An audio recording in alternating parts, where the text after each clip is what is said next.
नमस्कार दोस्तों, मैं हूं प्रकाश पांडे। द बीएनपी इंस्टीट्यूट के ऑनलाइन प्लेटफॉर्म पर आपका स्वागत करता हूं। दोस्तों, आज का जो हमारा टॉपिक है वह है भारतीय संविधान के 22 भाग।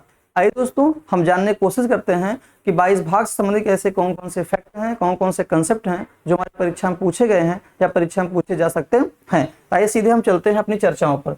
दोस्तों, आपको लिख रहा होगा कि संविधान, मूल संविधान में कुल भागों की संख्या कितनी है दोस्तों? 22 है। कितनी दोस्तों हैं? 22 है। और वर्तमान में 25 प्लस भाग हमको देखने को मिलते हैं। आइए हम इन्हीं भागों को क्रम से देखने का प्रयास करते हैं। दोस्तों, जैसा कि आपको स्क्रीन पे दिख रहा होगा पहला भाग। दोस्तों, जो पहला भाग है वह चर्चा करता है संघ राज्य एवं संघ राज्य क्षेत्र की बात करता है, जिसको अनुच्छेद 1 से 4 में जगह दिया गया है। तो भाग 1 अनुच्छेद 1 और अनुसूची 1 जो है वह संघ राज्य एवं संघ राज्य क्षेत्र की बात करता है, जिसे अनुच्छेद 1 से लेकर 4 में जगह दिया गया है। फिर दोस्तों हम बात करते हैं भाग 2 की। दोस्तों, जो भाग 2 है वह नागरिकता से संबंधित है कि कौन नागरिक रहेगा, कौन नागरिक नहीं है भारत का। इनसे संबंधित प्रावधान हमें अनुच्छेद 5 से 11 के बीच दिया गया है, जिसे भाग 2 में जगह मिला है। तो भाग 2 नागरिकता की बात करता है। दोस्तों, जब हम भाग 3 की बात करेंगे तो यह मौलिक अधिकार से संबंधित प्रावधान करता है, जिसको अनुच्छेद 12 से 35 में जगह दिया गया है। अर्थात अनुच्छेद 12 से 35 मौलिक अधिकारों की बात करता है, जिसे भाग 3 में जगह दिया गया है। इनसे संबंधित जो भी प्रावधान हमें देखने को मिलेंगे वो सब भाग 3 के अंतर्गत ही मिलेंगे। इन सब की चर्चाएं विस्तार से होंगी, बिल्कुल आप निश्चिंत रहिएगा। अभी केवल जानिए भाग 3 में है क्या, भाग 2 में क्या है और भाग 1 में क्या है। दोस्तों, जब हम भाग 4 की बात करते हैं तो भाग 4 जो है वह राज्य के नीति निर्देशक तत्व की बात करता है, जिसमें 36 से 51 अनुच्छेद रखे गए हैं। अर्थात 36 से 51 के बीच जो भी प्रावधान किया गया है, जो भी परिवर्तन हमें देखने को मिलते हैं, वे सब के सब भाग 4 के अंतर्गत होंगे, अर्थात राज्य के नीति निर्देशक तत्व से संबंधित होंगे। ठीक दोस्तों, फिर हम बात करते हैं दोस्तों अगले भाग की। जब हम अगले भाग की बात करते हैं दोस्तों, तो अगला भाग हमारा है दोस्तों भाग 4 क। भाग 4 क को 42वें संविधान संशोधन 1976 में मूल कर्तव्य के रूप में, फंडामेंटल ड्यूटीज, मूल कर्तव्य के रूप में 51A के रूप में इसको जोड़ा गया है। स्वर्ण सिंह समिति की सिफारिश समिति पर मूल कर्तव्य जो कि 10 थे, 51A अनुच्छेद 51A में 42वें संविधान संशोधन 1976 में क्या गया दोस्तों, इसको जोड़ा गया। बाद में दोस्तों 66वें संविधान संशोधन 2002 में एक और मूल कर्तव्य जोड़ा गया और उनकी संख्या हो गई 11। इन्हें भी 51A में स्थान दिया गया, जिसमें कहा गया 6 से 14 वर्ष के बच्चे को शिक्षा के अवसर प्रदान किए जाएंगे। अर्थात 6 से 14 वर्ष के बच्चों को शिक्षा के अवसर मिलेंगे। इस 11वां मूल कर्तव्य था, जिसे 66वें संविधान संशोधन 2002 में जोड़ा गया, जो कि भाग 4A का हिस्सा बना। फिर दोस्तों हम बात करते हैं भाग 5 की। जो भाग 5 है वह संघ सरकार की बात करता है, अर्थात सरकार की बात करता है। अनुच्छेद 52 से लेकर 151 के अंतर्गत केंद्र सरकार से संबंधित जो भी प्रावधान किए गए होंगे उन्हें हम भाग 5 के अंतर्गत अध्ययन करते हैं। भाग 5 में लगभग 5 अध्यायों की चर्चा की गई है।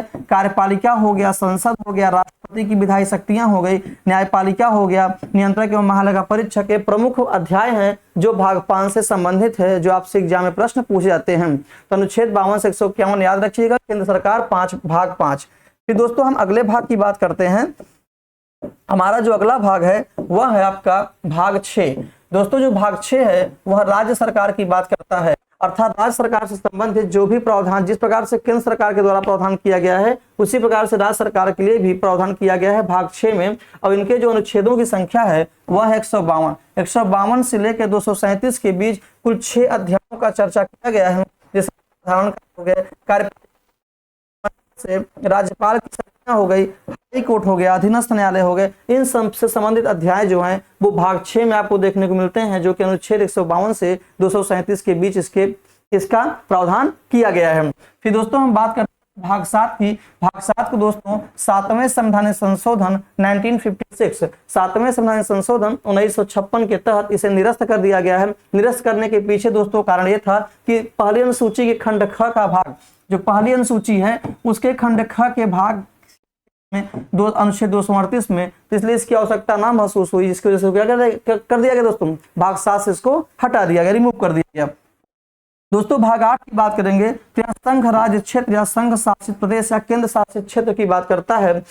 से संबंधित प्रावधान आपको 239 से लेकर 242 के बीच देखने को मिलता है। तो जब भाग 8 की चर्चा करें तो आप समझ जाइएगा संघ राज्य क्षेत्र है, जो कि अनुच्छेद 239 से 242 के बीच में देखने को मिलते हैं। फिर दोस्तों हम चर्चा करते हैं अगले भाग की। भाग 9 बहुत दोस्तों बहुत इंपॉर्टेंट है। यह पंचायती राज व्यवस्था से संबंधित है। जो भाग 9 है यह पंचायती राज व्यवस्था से संबंधित है, जिसे अनुच्छेद 243 से लेकर 243 ओ के बीच रखा गया है। अर्थात पंचायत से संबंधित या जो भी प्रावधान हमें देखने को मिलेंगे वह भाग 9 और पंचायती राज व्यवस्था के अंतर्गत ही देखने को मिलेंगे। ठीक दोस्तों, आइए बात करते हैं हम भाग 9 क की। दोस्तों जब भाग 9 क की बात करेंगे तो यह नगर पालिका से संबंधित व्यवस्था की बात करता है, जिसको अनुच्छेद 243 पी से लेकर 243 जेड जी, 243 पी और 243 जेड जी के बीच जितने भी प्रावधान किए गए हैं वो सब भाग 9 क के अंतर्गत ही देखने को मिलेंगे।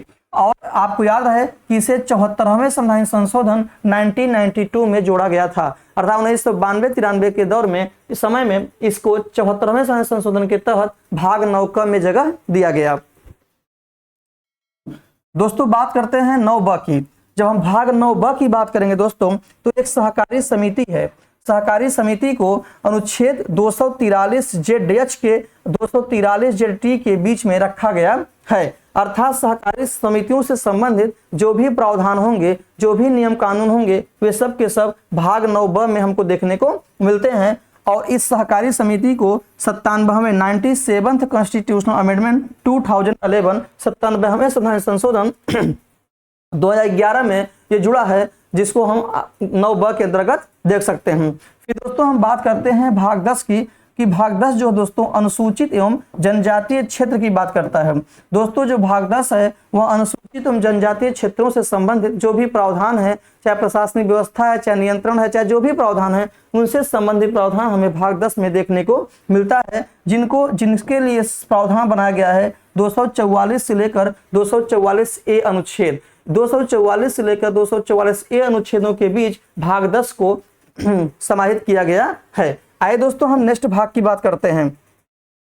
जब दोस्तों हम नेक्स्ट भाग की बात करेंगे, जो भाग 11 है वह संघ राज्य के बीच संबंध। जो आप देखते हैं संघ और राज्य जो शक्ति का बंटवारा है, संघ सूची, राज सूची, समवर्ती सूची, तो शक्तियों का जो विभाजन है वह भाग नंबर 11 में ही देखने को मिलता है। संघ और राज्य के बीच जो संबंध है वो आपके अनुच्छेद 245 से लेकर 263 के बीच प्रावधान किए गए हैं। 245 से 263 के बीच में ही 2 अध्यायों का ही जिक्र किया गया है, जिसमें विधायी शक्तियां और प्रशासनिक शक्तियों का बंटवारा किया गया है संघ और राज्यों को ध्यान में रखते हुए।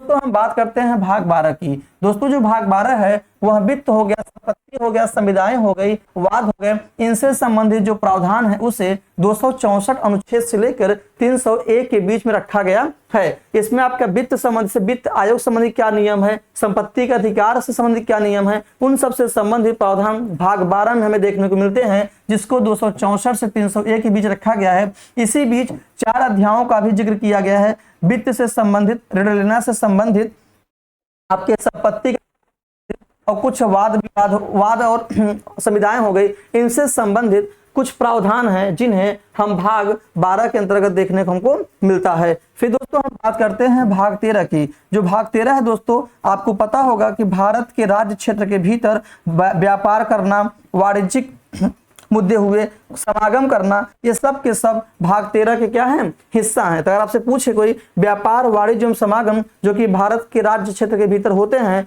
वो किससे संबंधित है, तो आप कहेंगे भाग 13। इनसे संबंधित जो प्रावधान है वह 301 से लेकर 307 के बीच किया गया है। अनुच्छेद 301 से लेकर 307 के बीच हम भाग 13 का अध्ययन करते हैं। फिर दोस्तों हम बात करते हैं भाग 14। दोस्तों बहुत इंपॉर्टेंट है, संघ व राज्यों के अधीन सेवाएं। संघ व राज्यों के अधीन जो सेवाएं हैं, जो सर्विसेज हैं, उसे अनुच्छेद 308 से लेकर 323 के बीच इसका व्यवस्था किया गया है। अर्थात संघ व राज्यों के अधीन जितनी भी सेवाएं हैं उन्हें 308 और 323 के बीच इसकी व्यवस्था किया गया है। इसमें 2 अध्यायों का भी जिक्र किया जाता है। पहला हो गया सेवाएं, दूसरा हो गया लोक सेवा आयोग। ठीक है दोस्तों, तो केंद्र सरकार से संबंधित जो भी सेवाएं दी जाती हैं प्रशासनिक अधिकारियों के द्वारा या लोक सेवा आयोग के द्वारा, तो 2 प्रकार के आयोग हैं, कुछ सेवाएं हो गए और कुछ लोक सेवा आयोग है। संघ लोक सेवा आयोग हो गया, राज्य लोक सेवा आयोग हो गया। इनसे संबंधित जो भी प्रावधान, जो भी प्रोसीजर आपको देखने को मिलता है, आप समझ जाइएगा यहाँ भाग 14 की बात करता है। फिर दोस्तों हम बात करते हैं भाग 14 क की। एक शब्द प्रयोग किया जाता है अधिकरण, अधिकरण शब्द का प्रयोग किया गया है भाग 14 क में। इसे न्यायिक क्षेत्र से संबंधित जो भी मुद्दे आते हैं वे सब के सब आप 14 क के माध्यम से सॉल्व करते हैं। इनसे संबंधित जो प्रावधान दोस्तों है वो 323 ए से लेकर 323 बी के बीच में इनका जिक्र किया जाता है। और 42वें संवैधानिक संशोधन 1976 में इस शब्द को जोड़ा गया, अर्थात जो भाग 14 क है इसे 42वें संवैधानिक संशोधन 1976 में एक अधिकरण नामक शब्द को लेकर क्या किया गया, इस भाग को बनाया गया। तो उम्मीद करते हैं आपको ये समझ में आ रहा है। दोस्तों ये भाग जो 15 है बहुत इंपॉर्टेंट है। निर्वाचन से संबंधित जो भी परिवर्तन या जो भी प्रावधान हमें देखने को मिलते हैं हम समझेंगे यह भाग 15 का क्या है दोस्तों, हिस्सा है। तो जब भी आपसे पूछे भाग 15 में क्या है तो आप बताएंगे निर्वाचन है, अर्थात निर्वाचन से संबंधित जो अनुच्छेद है वह है 324 से लेकर 329, अर्थात 324 से लेकर 329 यह निर्वाचन से संबंधित प्रावधान को रखता है। और इनसे संबंधित जो भी परिवर्तन हमें देखने को मिलते हैं हम समझेंगे भाग 15 का हिस्सा है। फिर दोस्तों हम बात करते हैं भाग 16 की। विशेष वर्गों के लिए कुछ विशेष प्रावधान बनाए गए हैं अनुच्छेद 330 से लेकर 342 ए के बीच, अर्थात अनुच्छेद जो 16 है वह विशेष वर्गों के लिए कुछ विशेष प्रावधान बनाया गया है अनुच्छेद 330 से 342 का के लिए। इनको भी आप अपना देख लीजिएगा। ठीक दोस्तों, फिर हम चर्चा करते हैं अगले भाग की। भाग 17 दोस्तों बहुत इंपॉर्टेंट है, यह राजभाषा से संबंधित है। इनके जो अनुच्छेद है वो 343 से लेकर 351 के बीच में इनका जिक्र किया गया है।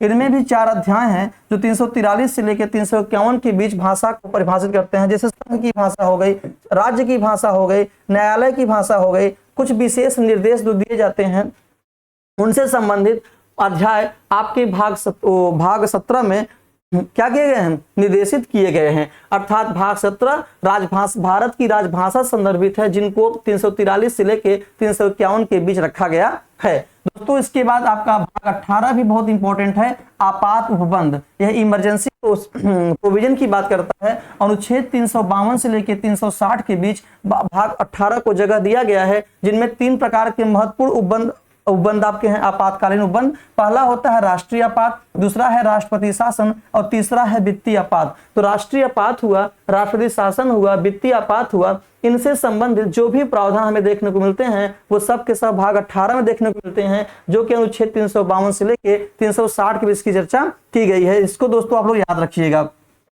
फिर दोस्तों हम बात करते हैं भाग 19 की। तो भाग 19 में एक प्रकरण शब्द का प्रयोग किया गया है अनुच्छेद 361 से 367। इसको भी आप देख लीजिएगा कि प्रकरण से संबंधित जो भी प्रावधान है, जो भी प्रोसीजर है, उनको भी आप देख लीजिएगा। ठीक दोस्तों, आइए दोस्तों हम चर्चा करते हैं आगे। हम बात करते हैं दोस्तों अगले भाग की, भाग 20। दोस्तों जो भाग 20 है वह संविधान के संशोधन से संबंधित है, जिसका जिक्र अनुच्छेद 368 में किया गया है। दोस्तों जो संविधान का संशोधन है बहुत ही महत्वपूर्ण हिस्सा है भारत के संविधान का। तो अनुच्छेद भाग 20 अनुच्छेद 368 आपकी जुबान पर होना चाहिए कि भाग 20 अनुच्छेद 368 या भारत के संविधान के संशोधन या कॉन्स्टिट्यूशनल अमेंडमेंट की बात करता है। अब तक दोस्तों भारत में 105 बार संविधान संशोधन हो चुका है सफलतापूर्वक, और लगभग 129 बार विधेयक को लाया गया है। 129 विधेयकों में 105 जो विधेयक हैं वो पूरी तरीके से अधिनियम बन चुके हैं, एक्ट बन चुके हैं। ठीक दोस्तों, अब तक 105 बार आपका संविधान हो चुका है। साधारण बहुमत से विशेष बहुमत एवं विशेष बहुमत प्लस कम से कम आधा राज्य विधानसभा के समर्थन से बिल लाए जाते हैं, जो कि हमारे बाद में चलकर राष्ट्रपति के हस्ताक्षर पे वो क्या बनता है, अधिनियम बन जाता है। फिर दोस्तों हम बात करते हैं भाग 21 की। तो भाग 21 दोस्तों आपके अस्थायी संक्रमणशील एवं विशेष उपबंध की बात करता है, जिनको 369 से 392 में जगह दिया गया है। फिर दोस्तों हम बात करते हैं भाग 22 की। तो भाग 22 जो है संक्षिप्त नाम हो गया, प्रारंभ हो गया, हिंदी में प्राकृतिक कुछ पाठ हो गए, निरसन। तो 393 से लेकर 395 के बीच भाग 22 को रखा गया। आपसे प्रश्न पूछेगा भाग 21 में क्या है, तो आपसे नाम पूछ लेगा अस्थायी संक्रमणशील एवं विशेष उपबंध, जिनको 369 से 392, और भाग 22 में संक्षिप्त नाम हो गया, प्रारंभ हो गया, हिंदी में प्राकृतिक पाठ एवं निरसन हो गए 393 से 395। दोस्तों इस प्रकार से हमने कुछ प्रमुख भागों को देखा, और कुछ ऐसे भाग होते जिनको मैंने बताने की कोशिश आपको नहीं की, सामान्यता मैंने आपको बता दिया, वहां से प्रश्न पूछे भी जाते हैं, नहीं भी, लेकिन कुछ भाग ऐसे हैं जहां से प्रश्न आपको अधिकतर देखने को मिलेंगे। दोस्तों आप उन सारे प्रश्नों को देखिए, समझिए। उम्मीद करते हैं आपको ये सारा टॉपिक समझ में आया होगा। दोस्तों आपसे मेरा अनुरोध है कि आप हमारे चैनल को शेयर करें, सब्सक्राइब करें, और लाइक करें। और जो भी दिक्कतें आपको हमारे द्वारा पढ़ाने में आ रही है, प्लीज आप कमेंट बॉक्स में अपना प्रश्न जरूर छोड़ें, जिसका जवाब हम आपको आसानी से दे सके, हमारी संस्था दे सके आपको। दोस्तों इस तरीके से हमारा समर्थन करते रहिए, सपोर्ट करते रहिए। आप हम मैं नेक्स्ट वीडियो में आपके साथ नेक्स्ट टॉपिक के साथ मिलता हूं। तब तक के लिए दोस्तों नमस्कार, बेस्ट ऑफ लक।